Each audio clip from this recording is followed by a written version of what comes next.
नमस्ते। ओवरव्यू में आपका स्वागत है। 3 विषय। पासपोर्ट नागरिकता का प्रमाण नहीं तो क्या जन्म प्रमाण पत्र, जन्म का प्रमाण पत्र भी नहीं रहेगा? दूसरा, अखिलेश यादव क्यों मोहन यादव के बयान के बचाव में खड़े हो गए? तीसरा, मोदी जी को ईरान से न्योता, अब साफ करना होगा कि इजराइल के दोस्त या ईरान के। इन तीनों विषयों पर बात करने से पहले हमेशा की तरह आपसे आग्रह, चैनल को सब्सक्राइब करें और अगर हो सके तो चैनल की मेंबरशिप भी ले लें। मेंबरशिप का मतलब कि एक छोटी रकम आपको हर महीने हमें मेंबरशिप के शुल्क के रूप में देना होता है, लेकिन अगर आप हर एक महीने का कमिटमेंट नहीं करना चाहते हैं तो एक बार एक मुश्त भी आप हमारा आर्थिक सहयोग कर सकते हैं। हमें आपके इस आर्थिक सहयोग की आवश्यकता है।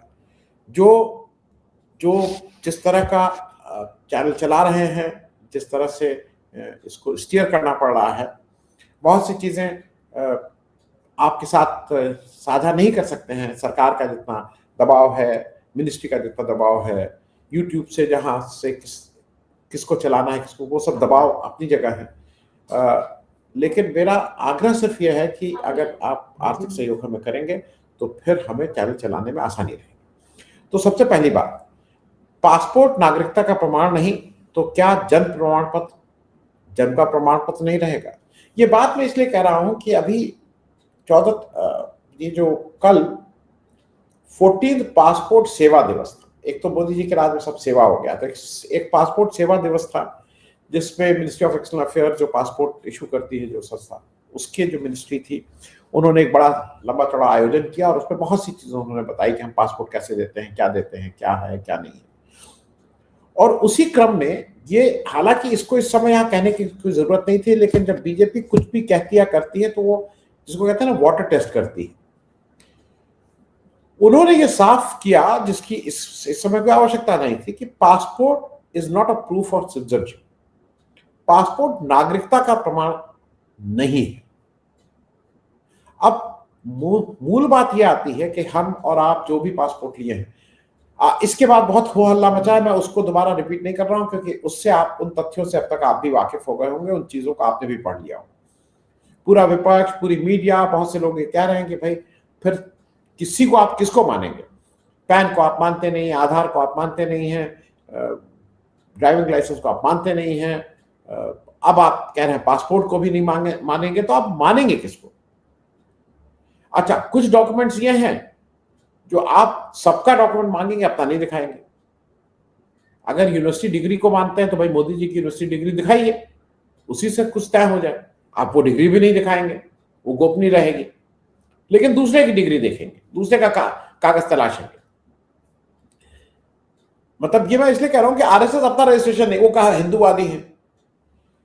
अब आज एक वीक सा, और ये इस पे बहुत हल्ला मच रहा, और ये सही बात भी है। मतलब पासपोर्ट से ज्यादा पक्का दस्तावेज, आज तक हम लोग ये मानते थे कि एक पक्का दस्तावेज है आपको इस देश का नागरिक होने का। अब आज एक वीक सा क्लैरिफिकेशन आया कि पासपोर्ट एक्ट ऑफ 1967 में सेक्शन 20 के अनुसार ये कहा गया है कि it can be use to a person not a citizen of India if it is deemed necessary for the public interest. उनका कहना यह है कि इसकी आड़ में वो कह रहे हैं कि इसलिए ये ओनली अ ट्रैवल डॉक्यूमेंट है, सिटीजनशिप। क्यों? क्योंकि पासपोर्ट एक्ट 1967 के सेक्शन 20 के हिसाब से ये किसी ऐसे व्यक्ति को भी दिया जा सकता है जो भारत का नागरिक ना हो, लेकिन ये जरूरी हो कि लार्जर पब्लिक इंटरेस्ट में उसको ये पासपोर्ट देना है। ऐसे बहुत से हो सकते हैं, बहुत से लोग जो यहाँ आके शरण ले, लेकिन ये लोग 10, 20, 25 में होते, 100 भी नहीं होते। भारत रत्न आप देते हैं, आपने विदेशियों को भारत रत्न दिया है, तो आप, मतलब मेरा ये कहना है कि आप इसको इस बिना पे कि ये हमें कुछ लोगों को देना होता है, और वो लोग कोई हजारों में नहीं है, वो सैकड़ों में भी नहीं होंगे, वो दाई में होंगे। नहीं तो आप ये जब ये कह रहा था तो एक लिस्ट ये भी बताता कि हमने इतने करोड़ लोगों को पब्लिक इंटरेस्ट में वो दिया हुआ है, पता करिए ना। तो वो सारा चीज जो मेरी समझ में, उस पर भी आ रहा हूं। देखिए, ये एक ऐसा डॉक्यूमेंट है, अकेला डॉक्यूमेंट है जहां पे पुलिस वेरिफिकेशन होता है। अकेला डॉक्यूमेंट है जिसके हम सबके पास पासपोर्ट है, जिसके पास काफी लोगों के पास देश में पासपोर्ट है, सबके पास तो नहीं है क्योंकि ये भी एक महंगा डॉक्यूमेंट माना जाता है, जहां पे पुलिस वाला घर तक आता है। अब वो एक अलग बात है कि घर तक वो, क्योंकि एक सुविधा शुल्क लिए बिना देश के 99.9% लोगों ने का पासपोर्ट नहीं बना। वो सुविधा शुल्क लेगा ही लेगा। हंस के दीजिए, रो के दीजिए, नमस्ते करके दीजिए, खिसिया के दीजिए, लेकिन सुविधा शुल्क जाएगा। या किसी से फोन करवाना पड़ेगा कि भाई, फोन करवाने के बाद भी, जैसे मेरा जब हुआ तो मैंने कहा था भाई मैं तो पैसा नहीं दूंगा, लेकिन वही आदत है कि भाई सुविधा। तो मैंने एक महंगी डायरी मुझे कहीं से मिली थी, जनवरी, महंगी डायरी, कुछ इंडिया टुडे टाइप की थी, 1000-1500 की डायरी थी, तो मैंने वो दिया। तो उसने डायरी रख लिया। हमने कहा भाई हम पैसा तो नहीं दे पाएंगे, आप ये रख लीजिए। बहुत अच्छी बात है। तो उसने कहा साहब ऐसा है कि एसएचओ साहब कहेंगे कि तुमने क्या किया, क्योंकि इसमें सबकी बंदर बांटे, अगर ये आया है तो सबको पैसा देना है। तो उसने कहा एक और डायरी दे देते कोई, तो एक सस्ती डायरी मैंने उनको और दे दी, जिससे वो अपने अपने ऊपर के अधिकारियों को दे दे। ये बात मैं सिर्फ इसलिए कह रहा हूँ, this is the only document जो जिसने भारत में किया जहां पे पुलिस घर पे आके करती, बाकी किसी डॉक्यूमेंट में व्यक्तिगत वेरिफिकेशन नहीं होता। अब पहले नहीं होता था, अब एक वो भी हो गया है। अच्छा है कि अब कम से कम बीएलओ आके आपका वोटर आईडी, यहां तक तो बात समझ में आती है। लेकिन एक चीज मैं आपसे जरा ये शेयर कर लूं कि अगर भारत आज अपने को विश्व गुरु और भारत कितने ट्रिलियन इकॉनमी और हम 2 नंबर हो जाएंगे और 1 नंबर हो जाएंगे, अमेरिका को पछाड़ देंगे, चीन को पछाड़ देंगे, आप हमें अभी वोट दे दीजिए, अभी हमारी चोरी को नजरअंदाज कर दीजिए, क्योंकि हम अगले 50 साल में वहां पहुंचा दें। एक पासपोर्ट इंडेक्स, उसको मैं कोशिश करूंगा लगाए, नहीं तो आप भी देख लीजिए, passportindex.org जाइए, बहुत मजेदार साइट है। उसमें एक एक देश के पासपोर्ट की कितनी ताकत है ये बताता है। जब, और ये मैं इसलिए इसको रिलेट कर रहा हूं कि देखिए अपने पासपोर्ट को आप कितना कमजोर या मजबूत, आपके ऊपर। इस बयान से आप अपने पासपोर्ट को कमजोर कर रहे हैं, और कमजोर करने से फर्क क्या पड़ रहा है ये भी समझ लीजिए। दुनिया के जो पासपोर्ट इंडेक्स में आपकी रैंकिंग है, रैंकिंग क्या है, भारत की रैंकिंग 68th है, 68वीं। अब उस रैंकिंग के मुख्य वो क्या है, अच्छा मैं ये भी बता दूं कि उस रैंकिंग में जैसे वो उसमें कह रहा है 30 देश, लेकिन कल मिनिस्ट्री ऑफ एक्सटर्नल अफेयर्स ने कहा कि 27 देश में वीसा फ्री यात्रा आप कर सकते हैं, वहां पे वीसा आपका नहीं लगेगा। उसके बाद 42 देश उस रैंकिंग बता रहे हैं, मिनिस्ट्री ऑफ एक्सटर्नल अफेयर्स कह रहा है 47 देश में आपको वीसा ऑन अराइवल मिलता है।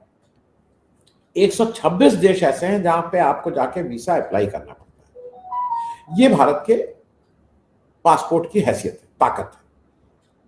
अब हम सिर्फ बाकी लोगों को नहीं, दुनिया में, ये एक चीज बता दें, दुनिया का 1 नंबर का पासपोर्ट जो माना जाता है इस समय, वो यूनाइटेड अरब एमिरेट्स है, यूएई का, जिसमें 138 देशों में वीसा फ्री है। अगर यूएई का पासपोर्ट आपके पास है तो आपको कोई वीसा की जरूरत दुनिया के 138 देशों में नहीं है।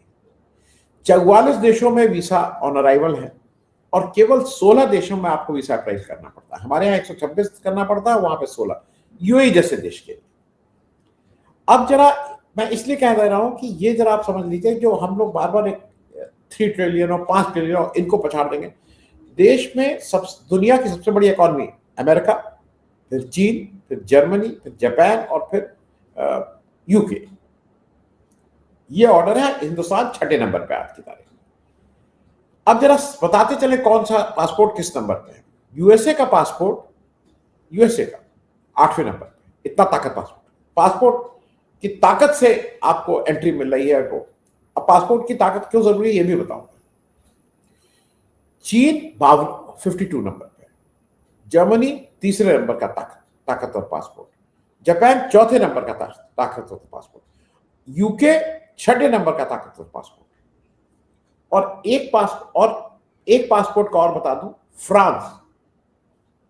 फ्रांस जो 7वें नंबर पर इंडिया के बाद, वो 2रे नंबर का सबसे ताकतवर पासपोर्ट है।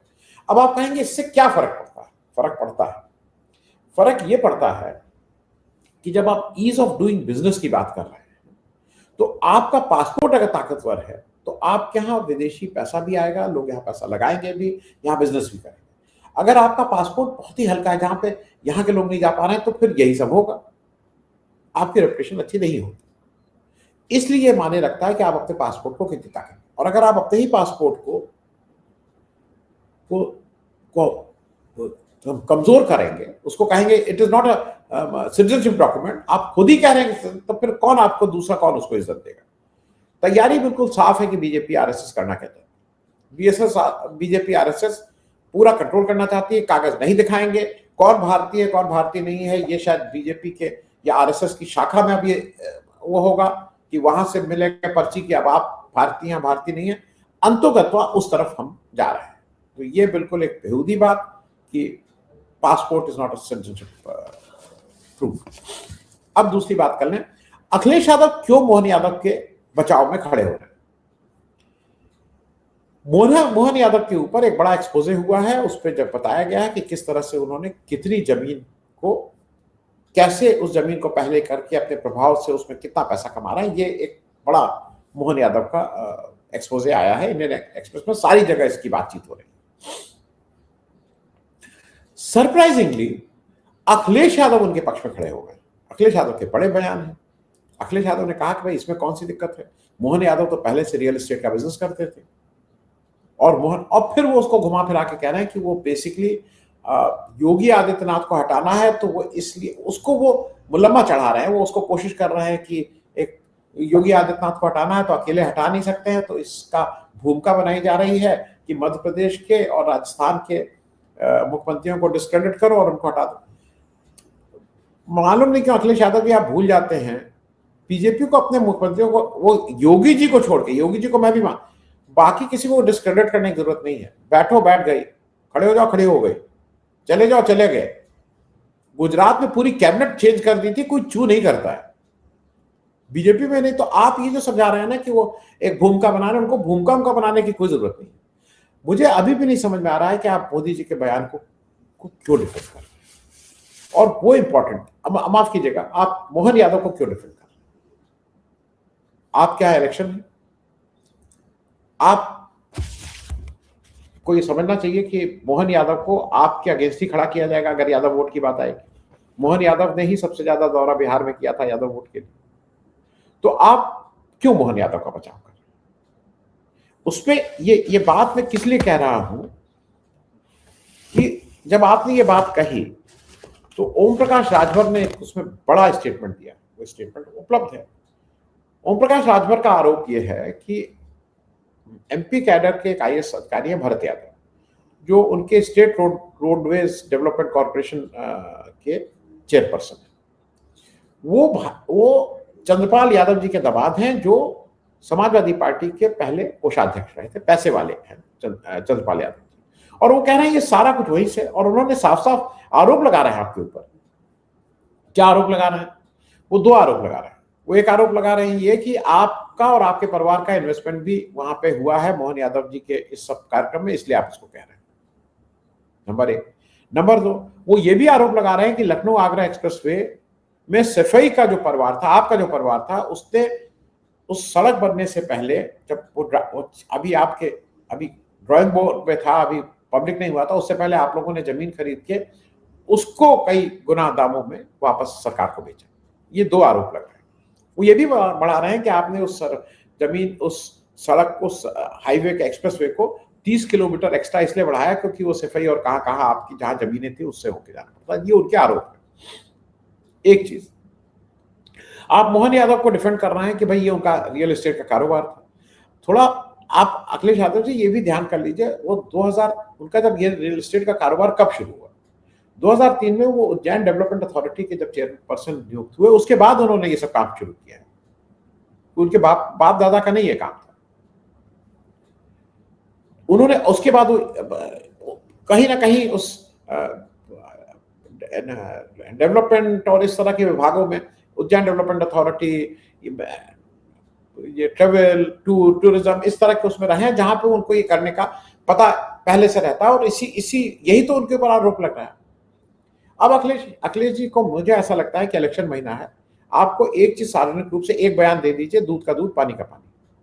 आप ये कह दीजिए कि लखनऊ आगरा एक्सप्रेसवे में आपके परिवार, नहीं तो आप अपना, अपनी पत्नी, अपने पिता, ये हम 3 लोग, या हमारे परिवार का, क्योंकि आपका तो पूरा परिवार एक साथ, आपने सबको टिकट भी 5 लोगों को, आपने अपने परिवार, इनमें से किसी के भी परिवार का 1 एकड़ क्या 1 मीटर जमीन भी हमने आगरा एक्सप्रेसवे बनने के 2-4 साल पहले नहीं खरीदी। 20 साल पहले खरीदी थी, ठीक है, लेकिन एक्सप्रेसवे बनने के 2 साल पहले हमने वो जमीन नहीं खरीदी थी, मेरे या मेरे परिवार। एक लाइन का स्टेटमेंट दे दीजिए, दूध का दूध, पानी का पानी। दूसरा, ओम प्रकाश राजभर जो कह रहे हैं कि आपका और आपके परिवार का भी उज्जैन और इस सब जगह मोहन यादव जी के थ्रू या ये चंद्रपाल यादव जी के थ्रू पैसा लगा, आप इसका भी स्टेटमेंट दे दीजिए कि मुझे, मेरे या मेरे परिवार का कोई नहीं लगा। इसके इससे ज्यादा तो कोई नहीं कहा ना। आप बिल्कुल बाहर निकल आएंगे और लोग मानेंगे कि भाई भाई क्या बात है। ये इलेक्शन का समय है।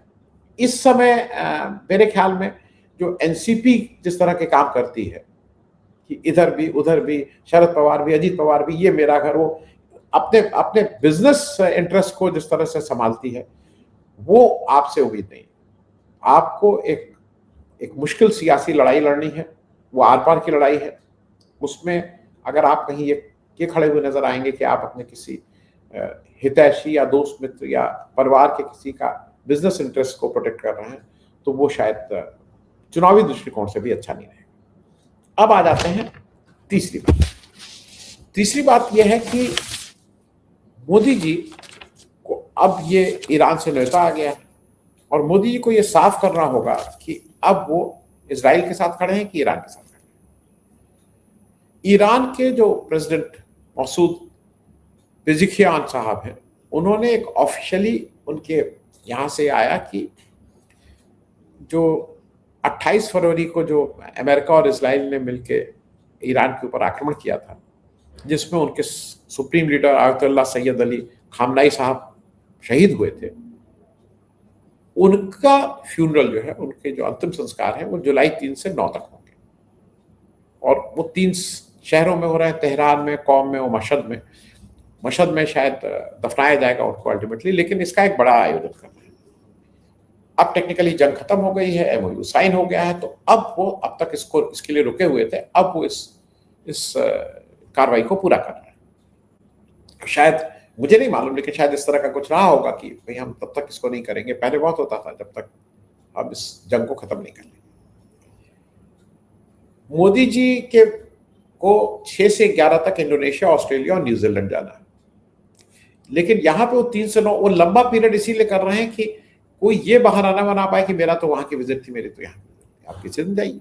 अच्छा, कोई पैदल तो जाना नहीं है, या कोई ये भी नहीं है कि कंफर्म टिकट नहीं मिल रहा है, टिकट महंगे हो गए। भाई हम लोग कई जगह इसलिए नहीं जा पाते हैं, या तो टिकट नहीं मिलता है, ट्रेन से जाने पर रिजर्वेशन नहीं मिलता है, और कभी कभी टिकट जहाज के इतने महंगे हो जाते हैं कि कई जगह लास्ट मिनट अगर कुछ इस तरह का आता है तो नहीं जा सकते, बहुत महंगे टिकट।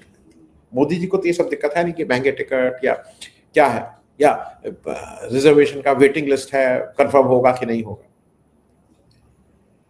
क्योंकि आज आपको ये डिसाइड करना होगा। आपने खामनाई साहब की जब सुप्रीम लीडर की उनके शहादत हुई थी तो आप चुप रह गए थे, आप उनकी एम्बेसी तक नहीं गए थे, आपने ऐसे ही किसी खाना पूर्ति कर ली थी।